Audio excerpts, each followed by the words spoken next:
Good evening, Tulane families. My name is Penny Wyatt. I'm the Director of Family Programs and External Relations here in the Division of Student Affairs at Tulane.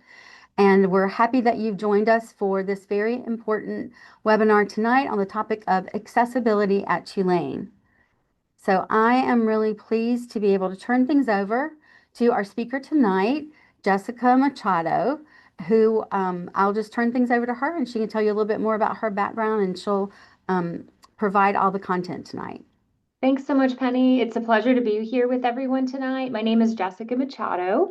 I am new to Tulane and the Goldman Center for Student Accessibility, so I am pretty fresh here.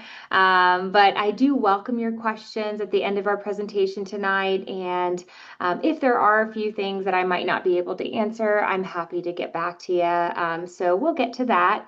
A little bit about me. I come from several previous institutions of higher education and work in several different disability resource offices. And previous to my experience working in higher education, I was a school psychologist in the K through 12 school system in several states. So I am just excited to be here and excited to get to know your students.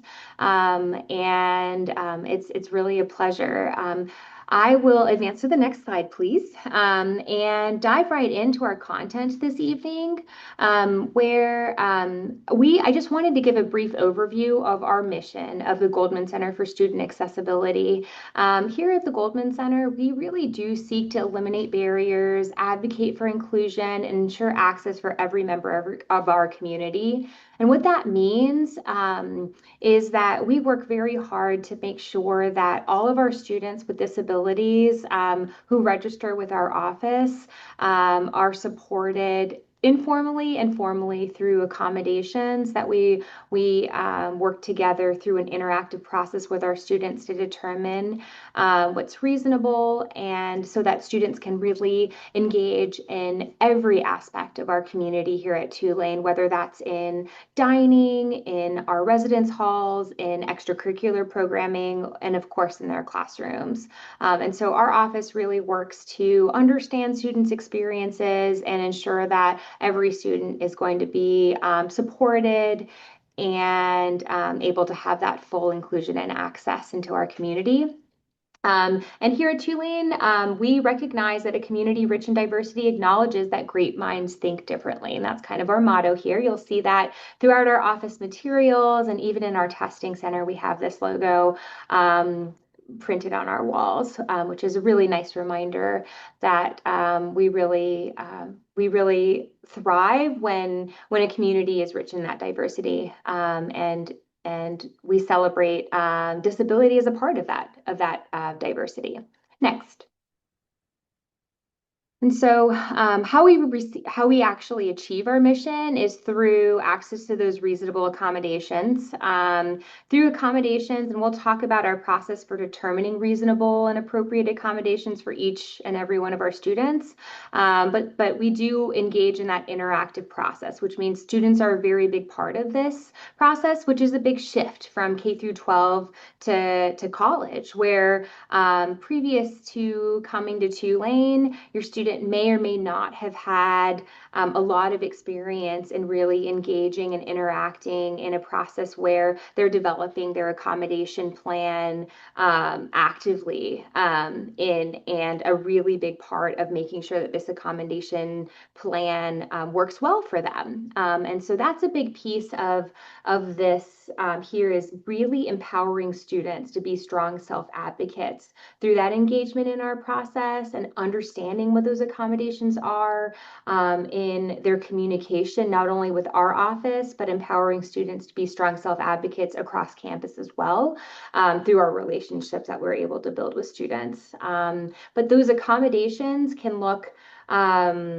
there are hundreds of different types of accommodations, and they can be related to academics and in the classroom or in testing. We work really closely with other partners across campus, including housing and dining, so that those students that require differing types of supports in different settings have that access that they need in all of those settings through those accommodations or just the relationships that we have with our partners.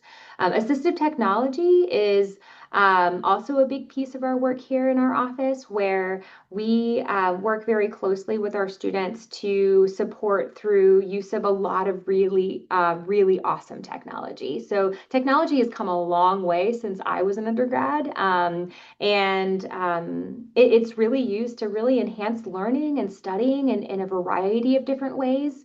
We will be onboarding an assistive technology specialist in our office soon. And hopefully that person will be available to meet with students that are interested in learning more about different tools that are available to them, either through their formal accommodations that they've been approved for and some training that they can get set up with, or informally, and maybe not even through an actual accommodation that they have, but that a student might just have access to that we can also provide support through. Our office provides access to various different tools, assistive technology tools that a student can access in and out of the classroom to help enhance their learning and studying. So happy to talk more about that with you. Technology is awesome and a really big part of I think a student success plan that students can develop for themselves if they take advantage of those different supports.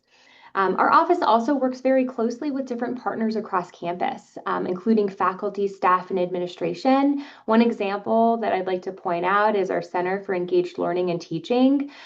This is a department on campus that our office partners very closely with a group of faculty members to develop programming that is shared with other faculty across campus to help develop accessible and inclusive learning practices in their classroom settings. And so faculty have the opportunity to engage in a workshop that's held every summer, or at least for the past 3 years. And our office partners very closely in developing this programming for faculty to be able to participate in, where they are learning principles of universal design for learning and teaching, and just how to develop accessible course content. So that's an exciting opportunity for faculty to just engage with our office and for us to continue to develop those partnerships so that we're enhancing accessibility across campus, outside of solely our work individually with students.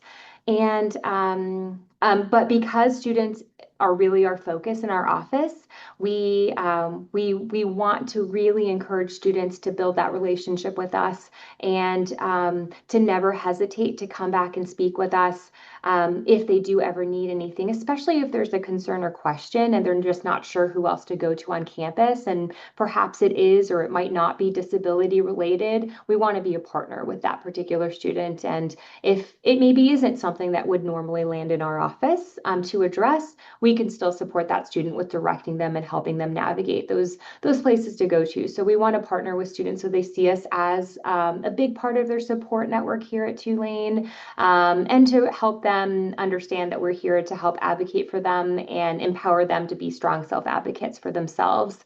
There is a big shift in how things have probably worked for them coming from high school into the college setting. And so I wanted to talk a little bit more about what that shift looks like in just 2 slides. But in my next slide, next please, we will talk about who we serve at our office. And so that would include students with maybe a long history of working in the K through 12 setting with accommodations, perhaps a student that has already had a 504 plan or an IEP and has been identified as requiring accommodations for that equal access, and so they're very familiar with receiving this type of support. But also students that may have maybe kind of new to this process, either have newly been diagnosed with a diagnosis and are unsure of what different supports are available, or maybe they were once diagnosed in the past and things have kind of stabilized and maybe they haven't needed accommodations for quite some time, but in college, things are changing. You know, students are developing. This is a brand new environment, and responsibilities are also shifting for that student. So perhaps there's just new things that a student might not have been familiar with or not maybe not known to ask for, and we're here for those students as well. So just a few examples of the types of students that we serve, really any student with any type of disability that's impacting them in any type of experience they might have at Tulane, we're here to support. Next, please. And so in terms of some of the differences between K through 12 and post-secondary school, legally, there are some major differences that drive the work that we do here at Tulane. So in K through 12, IEPs, individualized education plans, and 504 plans are really driven from these laws that allow for a free and appropriate public education, that FAPE. And those laws are really geared towards ensuring success, that every child is going to be successful, that there's no child left behind. I'm going to go through some of these areas of differences in K through 12 and then hit how they might be different in the post-secondary setting. And so in order to qualify for these types of supports in the K through 12 setting, an individual must have a disability, and there must be an impact in the educational area where someone would then be found eligible for supports either through that 504 or IEP, and they would need to qualify through being of a certain age. And so usually there's an age out after 21. It could be a little bit older depending on the disability, where the K through 12 setting is no longer going to be able to provide any type of support, and that those obligations kind of end for that school. A big difference in K through 12 also is that the school is responsible for identifying a student that may have a need for additional support. So identifying a student for needing services as a student with a disability, and the school is responsible for initiating that service plan. So that's a really big difference in the college setting that I'll get to. Parents are often very actively involved in the K through 12 setting, which is expected, and really, really helpful for students to be able to make sure that they have a good support plan in place. That orientation is geared towards success. Now, in the post-secondary setting or in college settings, things are very, very different. That orientation for from success to access, I think, is the biggest one to point out. And so, what drives our work is like the foundation legally would be the ADA in Section 504, but there's not really the same obligation towards that success aspect of making sure that every student is successful. That's not a legal requirement or a right. So a student really has that legal requirement. A student with a disability has a legal requirement for equal access under the law. And that's what really is driving our work and how we are determining reasonable and appropriate accommodations. Now, that's not to say that our office doesn't want to see every student be as successful and be their very best. And we will work to partner with students so that they are accessing all kinds of different supports within our office and also outside of our office. And Tulane has a number of different supports that are available to really help kind of circle around students and really support students in a variety of different ways that I'll speak to. But what drives a lot of our work and some of the decisions that we have to make are really that access mindset. So what a student needs in order to have that equal access is how we're making our formal decisions for accommodations. And those laws are really based off of a non-discrimination statute. So ensuring that individuals with disabilities are not discriminated against in the post-secondary areas. And what one also big piece of this is, like I said, in K through 12, the school was responsible for initiating the service plan and identifying a student as being in need of support or a student with a disability. And that is a really big shift in college because now the onus or the responsibility is going to fall on that student to self-disclose or self-identify that they have a disability and is in need of certain types of accommodations. It's totally fine and not expected for a student to come in and know exactly what it is that they might need and make very specific requests about accommodations. If of course the student has very clear ideas in mind of what they might need, that's welcome. And we appreciate students who are strong self-advocates already right off the bat and ready to kind of engage in that process with us. But we're here to also help educate students and provide support and consultation about what a student might need if they maybe aren't sure about what services or supports are available. And so a student doesn't need to have a list of everything that they need right off the bat. We don't expect that. But what really helps us with making the best decisions when we're determining accommodations for a student is to have good current documentation that is reflective of that student's current functioning and limitations and needs from a licensed provider who's qualified to make that diagnosis for that student. I'll talk more about documentation in just a moment, but that documentation, along with the student self-report, and if a parent wants to be involved or a guardian or someone that student is wanting to pull into a conversation that they have with Goldman to talk all together about accommodations and a good plan of support.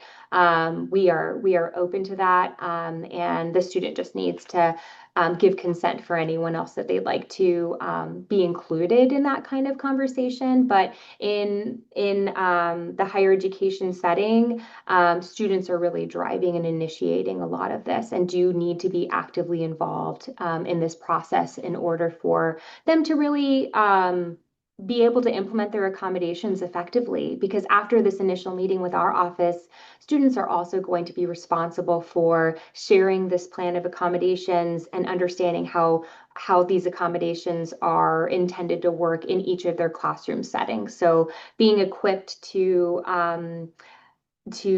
have conversations with each of their faculty members, each of their professors is something that our office helps support students with, but that is the expectation that students will, after a meeting with us and after a determination of accommodations, move on to working with other campus partners, their faculty members or other folks who are involved in their accommodations to make sure that they have a plan that's going to work for them, or just continue to come back to our office and let us know as they're working through this plan of supports how we can support them if things aren't going the way that they are expected to go. But we don't follow students in the same way as a case manager or a special education teacher in K through 12 might kind of follow a student and check in with them on a day-to-day or weekly basis. So we really depend a lot on a student's communication with us and our relationship with students to understand if a student does have questions or concerns, or if things aren't going the way that they need to go, for that student to communicate back with us and let us know so we can support in that way. And we're always happy to do that. Some students will work with us once, honestly, once that first meeting, that access meeting that they have with our office, and then they're good to go for the rest of the time that they're here at Tulane. Their accommodations are in place.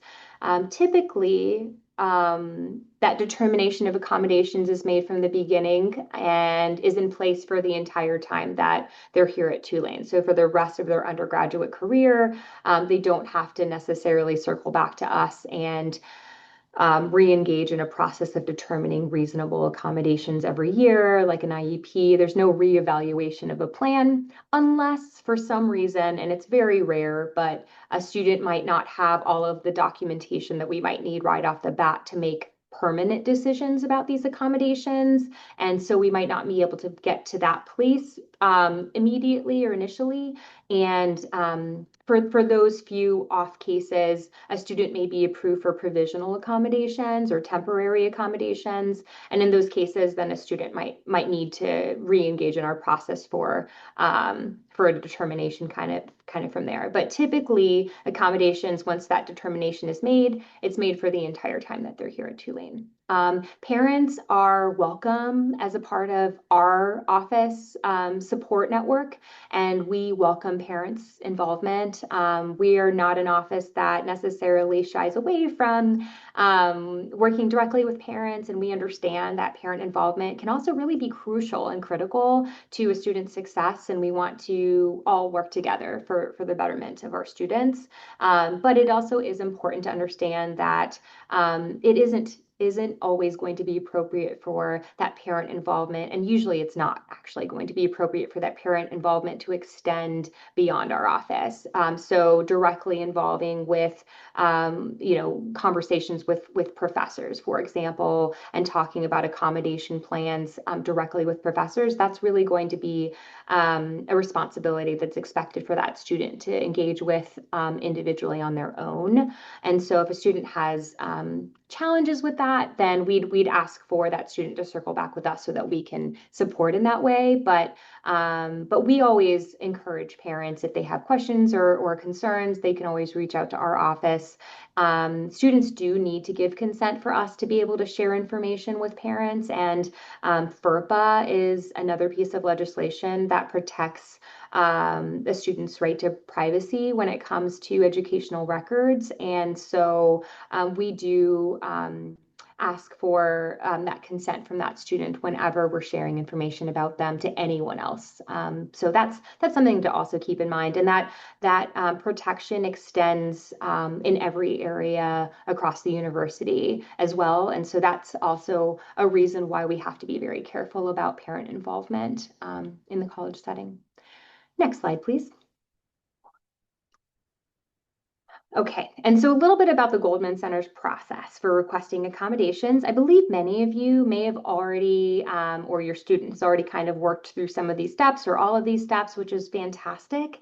If you haven't yet, I'd encourage you to encourage your student to start working through these steps. We do get very busy towards the end of the semester and into the start of the fall semester. And so accommodations can take some time because it is an individualized process, and we spend a lot of time reviewing all of the information that students share with us very carefully, and extend time to actually speak with each and every one of our students. And we have thousands of students who are registered with our office. And so it is important for you to know that this process does take a bit of time. And at some points in the semester when it's very, very busy, it can take even over a month, 4 to 6 weeks to get an appointment with our office. And so I'd encourage your student to get started on this application as soon as possible. We're continuing to meet with students over the course of the summer and all year long. We'll meet with students out of state virtually, and that's most of our appointments over the summer. And if your student happens to be in New Orleans, we're happy to meet in person too. We're here in the office. And so they would start this process by completing a brief online application, which is available on our website. That's our homepage, accessibility.tulane.edu. And there's a button on the bottom of our homepage that allows for prospective or new students who are seeking information to get more information about this process, or to request accommodations. And that request accommodations button will take you right to this online application form where you can just go ahead and fill it out. This application also has the option to submit documentation. This is the second step of our accommodation process, and we do require some documentation to be submitted with your application in order for it to move through this process. If you don't submit documentation and you have questions about what documentation to submit, you can always reach out to our office and we'll have contact information to share with you at the end of our presentation today, and it's on our website as well. Please feel free to reach out to us if you have any questions. But that documentation, I hope you don't get too hung up on that piece. We do have information, pretty extensive information about documentation guidelines available for your review online. But I'd encourage you to kind of think of it like if you have a medical diagnosis or a mental health related diagnosis or yeah. So if you have a disability that has a specific type of provider, like for mental health related conditions, you'd be working with a mental health provider. For a medical diagnosis, you'd be working with a physician, a medical doctor. Having somebody that's licensed to make that diagnosis, that is that support, that care professional that's providing that support for that individual, that's really going to be knowledgeable about a student's needs, that would be the best person to have information provided from. We do have a form that's available on our website if you don't have anything recent that's available. It's just it's several pages that you can share with your provider. They can complete it. That will give us a good picture of current functional limitations, their recommendations, their credentials, and that's a great way to go. If you don't have that easily available or you're not able to easily connect with a provider right away, your previous service plan, your most recent service plan from high school, any documentation that you might have that the school used to determine that service plan, maybe a previous psychological evaluation, even if something is really, really old. If you have something that's available and you're just not sure what to submit, the most recent is always going to be best. We may have questions if something's really outdated, but don't let that hang you up on not submitting anything. You can always just submit what you have, and that will help move this process along for you. And then a staff member in our office will review what you've been able to share, and you'll have an opportunity to talk about if we need additional information or just next steps from there. So I hope that that's helpful in terms of documentation, but happy to answer questions. I'm sure there'll be questions about that. After you have submitted that documentation and that staff member in our office has reached out to your student, please know that outreach from our office is always going to be to your student's Tulane email address. And so if there are any issues with getting that email set up, or maybe they're not familiar with that email account yet, do encourage your student to go ahead and start playing around with that. And because a lot of really, really useful information, not just from our office, is going to be sent to your student's Tulane email. That said, a staff member will be reaching out to your student if you have questions or just wondering when you'll hear back from a staff member because it's been a while. You can always reach out to our office, but know that it can take a little bit of time before that meeting it can take a couple weeks to hear back from a staff member after you've submitted some documentation. Now, if it's been a month, you should reach out if you haven't heard back, because maybe something happened with email or something like that, and we don't want you to continue to have to wait that long.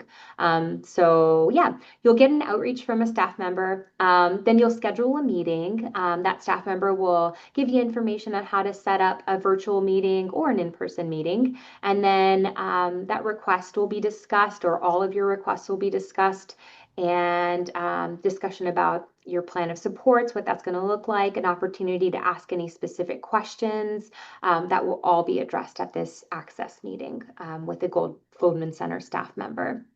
Then a summary of the determination will be sent via email. So you'll have that reference point to look back on in writing as well. Next slide, please.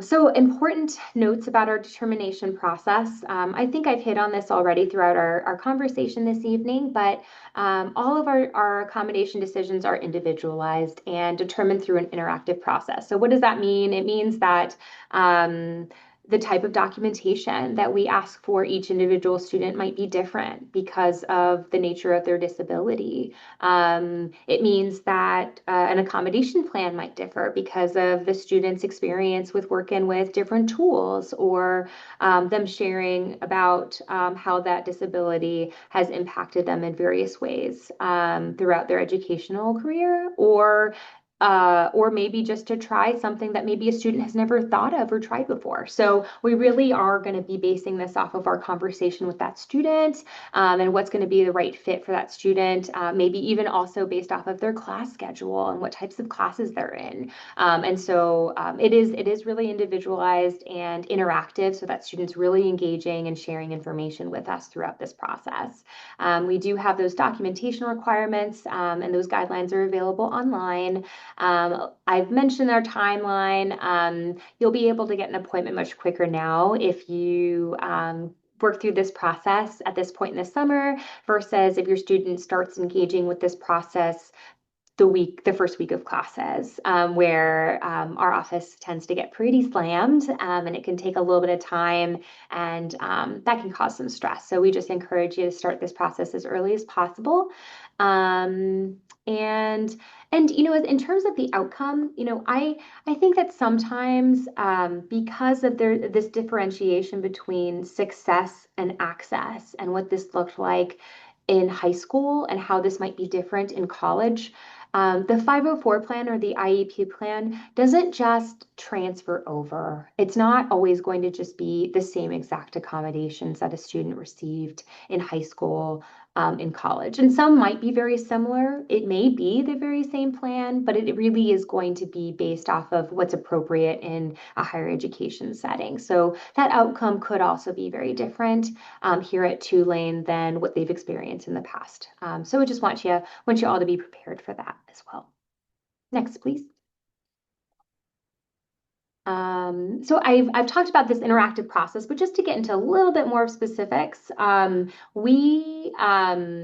interactive process really does involve the student. So it's not just a one-sided conversation where a student provides documentation and then we send them a list of the accommodations that they're approved for. The interactive process engages with the student and engages possibly with the provider, with you as the parent or guardians, and with our own experience, right? With our judgment based off of what's appropriate in at Tulane, what's worked well, what hasn't worked well, research, what's been reasonable here at Tulane and other universities or across campus, and what we can do for a student, even engaging with our campus partners. And so this is very much an interactive process, and it can take some time because we try to be very thorough in terms of how we're making our decisions for students, especially with more complex or unique types of accommodation determinations.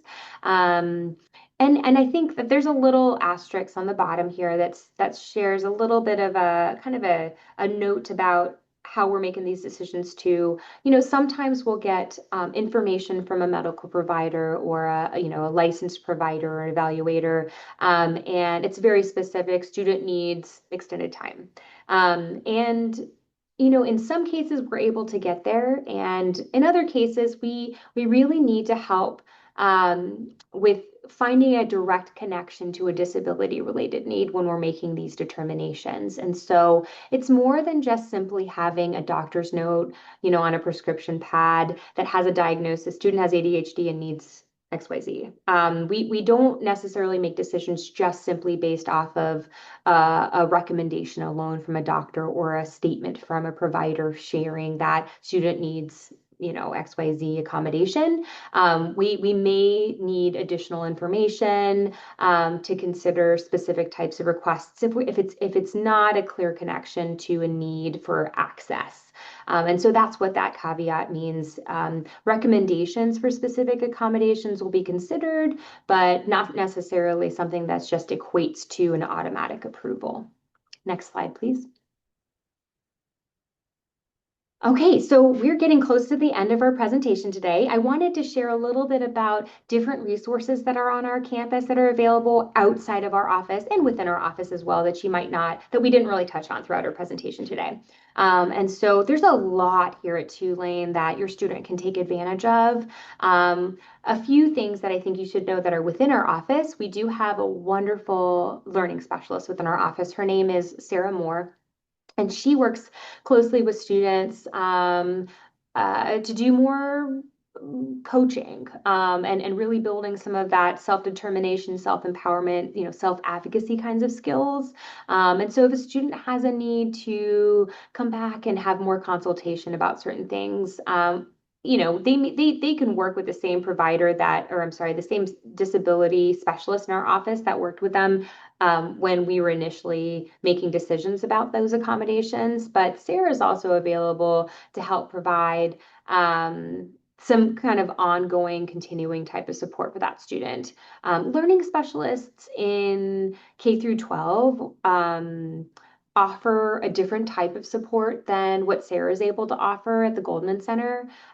We do have um, over 3,300 students who are registered with our office. And so she's unable to meet with every student on a daily or even weekly basis.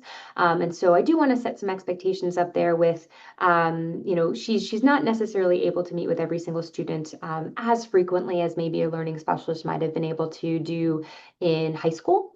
But she's a good point of contact for students that may want to just have more engagement with our office. And so I wanted to share her name with you.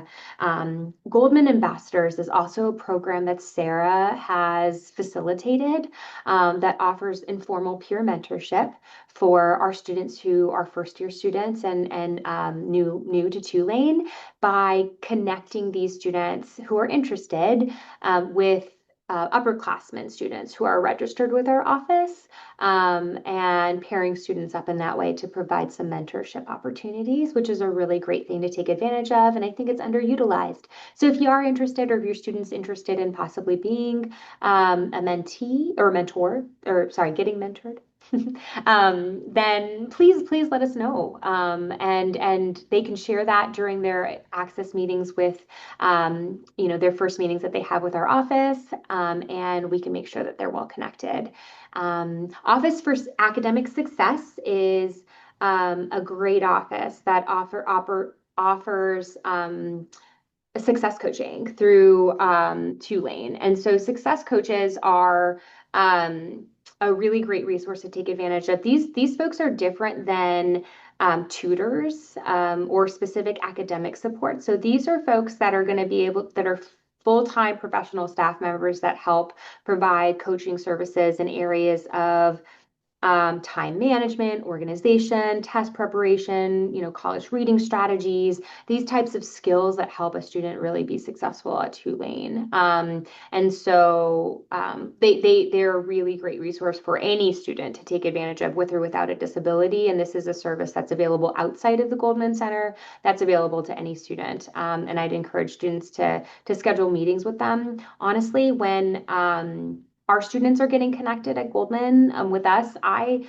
always share with students that I happen to speak with when they're first getting connected that it could be a good thing for you to just set up a meeting, especially if there's any kind of nervousness or apprehension around making sure that they have a good plan in place and they're staying on top of their organization and time management. And because they're going to have to manage their time differently than perhaps they did in high school, and every day might look a little bit different. I encourage students to just get connected with a success coach right off the bat. So the first couple of weeks of the semester, schedule a meeting so that you can go over your syllabi in every single one of your classes, and set up a good system for yourself in your planner and your calendar and your online calendar so that you have every single one of your assignments, your tests, how you're going to break down your assignments and come up with a good plan on a week to week or even day to day basis. And so that coach can really help you kind of get through some good strategies of how to tackle the semester. And give you some good tools to work with there. Academic Learning and Tutoring Center is a great resource as well. That's also within the library, the Howard Tilton Memorial Library, where our office is located in the basement.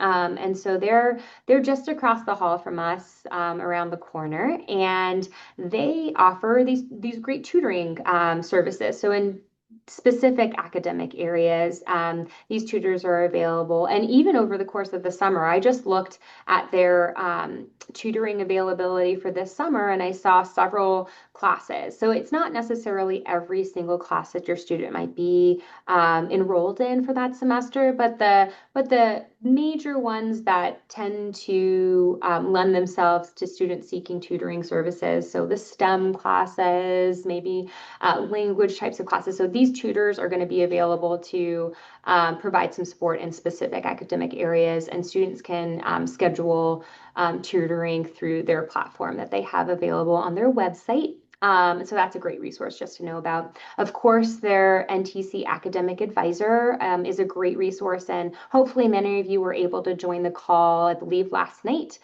with academic advising on that. But if not, I know that there's going to be a webinar that's going to be posted that she can review as well in a few days. Academic advising is a great resource for your student just for questions about academic policies, their class schedule, enrolling in different classes, what they need to do to stay on track in terms of their goals for their timeline to graduate, how to pick a major, how to pick several majors, how to minor. So these are great resources for those types of questions as well.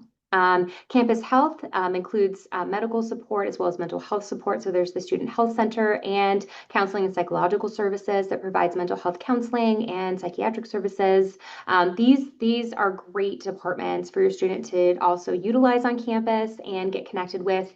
If there's a need for long-term support for a medical diagnosis that requires kind of ongoing care, or mental health care that requires ongoing care, and your students already receiving these services at home, I would encourage your student to get connected with these centers so that they can just have good information about your student to support if there's ever a need, but also they can provide a referral information. So if your student needs help with accessing off-campus support that can provide more of that ongoing long-term support, then that's a good resource too. These centers are, because they're on our college campus, they're equipped to handle more of short-term types of needs for students because they work with every single student here at Tulane. But if there's a need for more ongoing long-term support, then they're a great resource for referrals as well. And case management and victim support services is a great office for students that might experience challenges that are outside of disability related needs. But for example, if a student might have a surgery that's unrelated to a disability, or have an injury that might be more temporary in nature, or be a survivor of domestic violence or sexual assault, then this office provides support for students that might have a need for these types of services as well. And so they're a great resource and a great partner to our office. I believe that's the last slide, but next slide I think has our contact information. And so you are welcome to reach out to us anytime you need anything, if you have any questions. Over email. Our email is goldman@tulane.edu, so pretty easy to remember. Our website, accessibility.tulane.edu, that has information about our registration process, the online application that I discussed today, available on that website, and a lot of really great information, including our documentation guidelines, different information about our housing process. I didn't mention this specifically before, and I'll just hit on this really quick, that we do have a slightly different process when it comes to accommodations for classroom, and then when it comes to accommodations for housing or dining. And so our website has those details about the specific processes and these requests, but I would just keep in mind that if your student might have needs that relate to dining on campus, or their meal plan, or needs that relate to housing, then these processes may take a little bit more time or might involve others on campus that we collaborate with to make these determinations. And so just another heads up to start this process as early as possible if you haven't already. And that's it for today. Okay, so now it's time for us to look at some questions. So I will pose these to Jessica and we'll see how many of these we can get to in the time that we have. So here's one that says, my student requested housing accommodations. However, their interview isn't until after the students choose roommates. Can you please let them know what they should do since they won't know about their approval or not for their accommodations until after roommate selection? Yeah. So I don't know about their specific accommodation that they're requesting. So I'm guessing it may be a single room. And so you're just not sure if you're going to have a roommate or not have a roommate. But it's kind of hard for me to presume here. So I guess I would suggest maybe reaching out to Goldman at Tulane.edu, or you can feel free to reach out to me directly. And then we can kind of have a offline conversation where I can get a little bit more information about your student, and provide some more advice there. I will share that my email address is the first letter of my name, J, and my last name, Machado, J Machado 2, the number 2, at tulane.edu. But you can also reach out to Goldman at tulane.edu and just ask for it to be forwarded to me, and I'm happy to address that. So another question is, what kind of resources are there for a student with dyslexia? Yeah, okay. I think that every person with any disability, autism, dyslexia, ADHD, sometimes the way that these symptoms present themselves in each individual person is unique.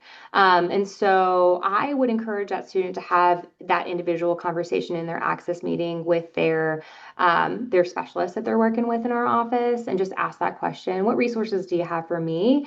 But in terms of like specific types of accommodations for dyslexia, those accommodations could look like extended time on testing, some support for reading. And so that could be having a conversation with our assistive technology specialist on different tools that are available, such as Kurzweil, which our office purchases a license for actually all students at Tulane to use, that is read aloud software. So any electronic document, whether it's a PDF, a syllabus, ebook, you can upload it into this program that's cloud-based, and then and even if it's in a different language, it's a great resource and a great tool for read aloud. But there's a whole conversation there that we can have with your individual student that we don't want to rush through. So happy to have that conversation. And yeah, your student just make sure that they ask, give me all you got for dyslexia, and we'll be happy to have that conversation with you. So another question is, my student has had her Zoom access interview 2 weeks ago. How many weeks does it take to get the final determination about accommodations? I think that's Hmm. probably going to vary just depending on what the things are, most likely. Yeah, yeah. That's a really great question. I think that it would be great for your student to reach back out to this person that they talked with and just ask that question. We want to have an open door of communication, and they should know that they are welcome to reach back out and ask if they have any questions about where they are in the process, or what were they actually determined for, or when am I going to get my email? They just need to reach out. So if they don't have that email address, or they don't remember who they spoke with, they can just email Goldman at tulane.edu, and we'll get them connected. So another question is, my student has a celiac allergy and filled out the stress less pantry form and sent Okay. that form into the Goldman office. Their Okay. question is, do they need to contact dining separately and send the form to them themselves, or does the Goldman office coordinate that accommodation for students? Either. We do both. I think it would be good for you to send it directly to dining because your student would want to have a point of contact in dining. Dining is fantastic, and they are great just as a resource for your student to meet with. Hopefully, they've already met with somebody in dining too, but they can because they already know about the pantry, which is amazing. But they are a really good person just in case there are any questions or issues, or if there are, you just want to know who you need to talk to get a certain meal prepared in a certain way. The dining team is going to be able to talk with your student, and I would encourage you to actually have their email address on hand, or for them to have their email address on hand and their phone number. They text students, if there are issues, they are very, very available. So your students should reach out to dining directly. And if they have any issues with that, or any questions at all, then yes, we can certainly help coordinate and get that student connected. And we will have a webinar that the dining services staff will be presenting next month in July. And so that information is on the family's website, and I'll include it in the follow-up information here too. And so they'll talk about the various meal plans, but they'll also talk about accommodations for dietary restrictions or allergies as well. That's So, great. Yes. And I will share that some schools do things a little bit differently. So I understand this question, kind of asking about how our office is involved with dining accommodations.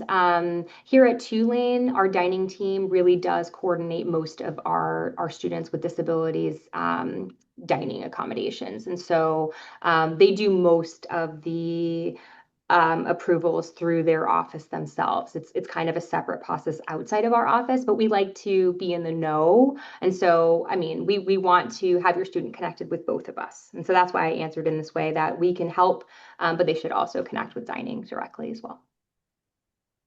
So this one is, my son has already submitted his information for LR, but if he has additional information to send in on other matters, should he do so now or wait until he hears back from his original request? I'm not sure what LR means. I'm I'm not sure sorry. about that either. So if that person wants to type in some additional information, that might be helpful to us for getting an answer about this. Yeah. Um, And yes, I think it's, I guess, I think LR might stand for a diagnosis, but, I think that in order for the person that your student is going to be meeting with to have the most information, the most comprehensive picture of what their needs are, send in all of the information that you're comfortable with sending in before they meet, so that that person has a chance to review all of the information that you want them to review, so that they can have a productive conversation. I think that's most helpful. and so the person clarified that was standing for learning resources. Oh, learning So resources. Okay. Send in another matter. Oh, here we go. I think it's Yeah. always better to submit information earlier rather than later. So wouldn't you say, Jessica? Yeah. Yeah, I think if you have information that you'd like to have considered, then yes, you can always send it to our office. You can email it to us if you have any trouble with uploading it to the portal through the online application, and we can attach it to your student's file that way. Okay, I think that is all the questions that we have. And so I'll just make one last request to go ahead and type in your question really quickly if you want to submit something. We really appreciate all of you who joined us this evening. Thank you for being interested and available tonight. And then to those of you who will be watching this at another time, I hope that you'll remember that on this last slide, it's got the contact information in case you need to reach out. So there is a shift in your student taking on more of the responsibility for this part of their educational journey, but it is it's very well supported. And so I think that, that is something for the family members to know, and that there is sort of a web of different support resources across campus that also contributes to the student having a really successful time here at Tulane and pursuing their educational goals. So we appreciate your concern about that, and we hope that you will definitely encourage your students to, in almost every case and every webinar, I say that it's important for them to check their Tulane email, but that is because that's the university's official way to communicate with them. And so whether they've submitted application for certain things or they need to follow through on updates that are sent to them or just be aware of what's expected, they really do need to look at their Tulane email. So if there's one note that you can sound over and over again for the summer, it's to just, remind them to check their Tulane email frequently for important information that they need to follow up on. So I want to thank Jessica for providing all this good content for us tonight, and just ask Jessica if you have any final message you'd like to send here before we close. No, we're just so excited to meet your students and to work with all of you. I really appreciate your time this evening. Thank you so much for joining us. And don't hesitate to reach out if you do have questions. We're here to answer them. We want you to feel comfortable with answering, with reaching out anytime you have a question or concern. So appreciate your participation tonight and look forward to talking with you soon. Okay, so everybody have a good evening. Thank you again.